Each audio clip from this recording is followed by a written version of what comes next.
Hey everybody, welcome to the BWC Online Bible Study. Today we're going to be looking at Genesis chapter 38. And we're going to look at this scripture today and we're going to see how God uses very flawed people, because we're all very flawed people, for part of his purpose and his plan. You know, the 12 tribes of Israel are so very important. The tribe of Judah, the line of the tribe of Judah is Jesus Christ. And so when we look at Judah as a person, you know, you would expect this person to not make mistakes, to not do things wrong. But the thing is, when you look at Scripture, the Word, God doesn't do that. He doesn't paint people in a light that isn't true. He shows the flaws. We see the weaknesses. And part of that is knowing that in our own flaws, in our own weaknesses, that we need God, that we need Jesus, that we all sin, we all fall short of the glory of God, and we need him to help us through. And it's his purpose, his accomplishment, his kingdom that he's trying to bring to pass. And all of that is to fill up heaven with people who love him, who love each other, who are filled with the love of Christ. And so as we read today, we're going to think about the flaws of Judah and know that in our life that we make mistakes as well. And also to know that maybe something in your family line, in your family history, in your past, something that you've always felt maybe would hold you back or stop you from being everything that God has called you to be. You know, I've felt that way before, you know, something in the past that maybe I've done or that someone else in my family has done that would hold me back from what it is that God has planned for me, which brought me, like, while I was studying, while I was listening to the Word, to the story of Zechariah and the story of Mary, the mother of Jesus, that we've been studying lately. And, you know, because Christmas is coming. And so Zechariah, when the angel came and spoke to him, Zechariah doubted him. In his heart, he didn't see how what the angel was telling him was going to happen, and he doubted God. And so God shut his mouth and wouldn't let him speak again until after what he had purposed had come to pass. You know, he had said that Zechariah and his wife Elizabeth were going to have a baby in their old age, and Zechariah just didn't see how that was possible. He didn't see how that was going to happen, and he doubted when he's got an angel standing in front of him telling him that it's going to happen. Well, Mary, the mother of Jesus, when the angel appeared to her and tells her that she's going to have a baby, even though she's never been with a man, even though she is a virgin, and she asked, how can this be? Well, God didn't shut her mouth, and it had everything to do with the intention of her heart. She believed him. She just wanted to know how it was going to happen. Like, how is this going to be possible? Like, how are you going to do this? Zechariah was like, I don't think this is going to happen. I don't see how you can do this. And Mary's question was, how will you do it? And so, you know, maybe God has spoken something big to your heart and you don't understand, like, how can this be? How can this happen? How can this come to pass? Instead of doubting that God can do it, if he spoke it to your heart, begin to ask him maybe, how will you do it? And trust that he has a plan that's bigger than your plan. You know, the whole story, the lineage of Jesus, the line of Jesus, it's bigger than any plan that we could have come up with on our own. This is God's plan. And so, and again, you know, bringing it back to Genesis 38, you know, his plan, his purpose for our lives is, it's bigger than us. And he uses very flawed people in his plans and purpose, because there's no other choice. Like, every single person has sinned and fallen short of the glory of God. Every single person is going to make mistakes. Not that we walk around trying to make mistakes. You know, when you're following Jesus, you're not trying to just go out and blatantly sin, to do things in a way that would displease God. But you can get in a wrong mindset. You can get in your head about things. You can begin to walk in fear and not even realize you're walking in fear. You can get your heart, you know, You can have shame, you can have regret, you can have fear, just all the things. And it can stop you and hinder you from walking in all the things that God has for you, or lead you into a place that you should never have gone. But still, He can cause things to come to pass that are supposed to come to pass. And if He has spoken it, He's the one who's going to make it come to pass.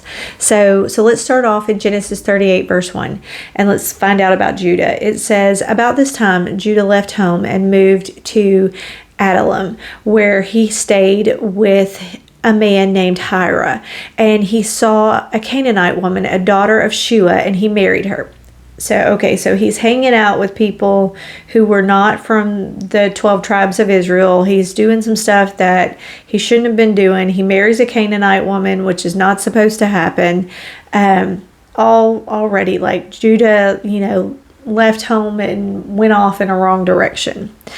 And she became pregnant and gave birth to a son. He married her, and when he slept with her, she became pregnant and gave birth to a son and named the boy And she became pregnant again and gave birth to another son and named him Onan. And when she gave birth to the third son, she named him Shelah. And at that time of Shelah's birth, they were living in Kezib. In the course of time, Judah arranged for his firstborn son to marry a young woman named Tamar. But was a wicked man in the Lord's sight, so the Lord took his life. So we'll pause here for just a second and know that this is the Old Testament and not the New Testament. This is before Jesus. This is before grace and mercy. But it also shows us how God feels about things. If you're going to be wicked and evil, He has feelings about that. You see here in His judgment, when God truly judges the situation, that He dealt with this evil. And then it goes on. It says, then Judah said to Er's brother Onan, go and marry Tamar, as our law requires of your brother, of a man who has died. You must produce an heir for your brother. But Onan was not willing to have a child who would not be his own heir. So whenever he had intercourse with his brother's wife, he spilled his seed on the ground, and he prevented her from having a child who would belong to his brother. But the Lord considered it evil for Onan to deny a child to his dead brother. So the Lord took Onan's life too. So again, with the judgment, the intention of his heart, the things that he was doing. And then Judah said to Tamar, the daughter-in-law, go back to your parents' home and remain a widow until my son Shelah is old enough to marry you. But Judah didn't really intend to do this because he was afraid that Shelah would also die like his two brothers. So Tamar went back to live in her father's home. So Judah's being deceitful. He is not doing what God wants him to do here. And neither of his sons have done what God wanted them to do. And so then Tamar is left, this young woman is left to just be a widow for the rest of her life. And she's been lied to because Judah he wasn't honest with her. He didn't say, go back to your home, go back to your parents, start over again, anything like that. He said, just go and be a widow, and then I'm going to send this son to you so that you can still have a child. But he was lying to her. And it says, some years later, Judah's wife died. And after the mourning was over, Judah had his friend Hira, the Adullamite, went up to Timnah to supervise the shearing of his sheep. Someone told Tamar, look, your father-in-law is going up to Timnah to shear his sheep. Tamar was aware that Shelah was now had grown up, but no arrangements had been made for her to come and marry him. So she had changed out of her widow's clothing and covered herself with a veil to disguise herself. And she sat beside the road at the entrance of the village of Enam, and which was on the road to Timnah. And Judah noticed her and thought she was a prostitute, so because she had covered her face. So he stopped and propositioned her. Let me have sex with you, he said, not realizing that she was his own daughter-in-law. How much will you pay to have sex with me? Tamar asked. I'll send you a young goat for my flock. But what will you give me to guarantee that you will send me a goat? "What kind of guarantee do you want?" he replied. She answered, "Leave me your identification seal and the cord and the walking stick that you carry." So Judah gave them to her. He had intercourse with her, and she became pregnant. Afterward, she went back home and took off her veil and put on her widow's clothing as usual. So, oh my gosh, like, did that just really happen in the Bible? The 12 tribes of Israel. Judah, what is he doing? He has had sex with who he thinks is a prostitute. She has misled him in order that she can try to become pregnant because she realized he lied. You know, again, we find ourselves in the Bible like it's Jerry Springer or something on here. But the thing is that it's real people. People doing ridiculous things, getting in a wrong mindset, not asking or seeking God, what should I do in this situation? And so we're going to see what this leads to. It says, later Judah asked his friend Hira, the Adulamite, to take a young goat to the woman and pick up the things he had given to her as a guarantee. But Hira couldn't find her. So he asked the men who lived there, "Where can I find the shrine prostitute who was sitting beside the road at the entrance of Enam?" And "We've never seen a shrine prostitute here," they replied. So Hira returned to Judah and told them, "I could not find her anywhere. The men in the village claim they have never seen a shrine prostitute there." "And then let her keep the things I gave her," Judah said. "I sent the young goat as we agreed, and you couldn't find her. We'd be a laughing stock in the village if we went back again to look for her." About 3 months later, Judah was told that Tamar, his daughter-in-law, had acted like a prostitute, and now, because of this, she was pregnant. "Bring her out and let her be burned," Judah demanded. So he's ready to throw down the wrath now, like the wrath and the judgment. And I mean, they're going to like burn her at the stake or something. And it says, "But as they were taking her out to kill her, she sent this message to her father-in-law. 'The man who owns these things made me pregnant. Look closely. Whose seal and cord and walking stick are they?' And Judah recognized them immediately and said, 'She is more righteous than I am, because I didn't arrange for her to marry my son Shelah.' And Judah never slept with Tamar again." So, in that moment, he realizes what he's done and who he's done it with and the reason behind it. And he realizes that because of his own sin, because of his failure to do what he said he was going to do, what he should have done, because that was the custom of the day. They were making sure that there was an heir to this line. And that was even important to the Lord, that there was an heir to the line of Judah, because this is the tribe that Jesus is supposed to come from. So again, where I was talking about before, like if you feel like you can't do what God's called you to do because you've got something in your past, or because you have something in your family's past, or because you came from this family that you know did such and such or this and that, and just know that even Jesus, you know, the line that Jesus comes from has this great sin in it. And God still shows grace and mercy for that. He still makes a way. He still uses Judah. And the thing that I notice about Judah here is that he realizes his sin and he humbles himself. He could have continued on. He could have had her killed, shut her up, and no one would ever have known.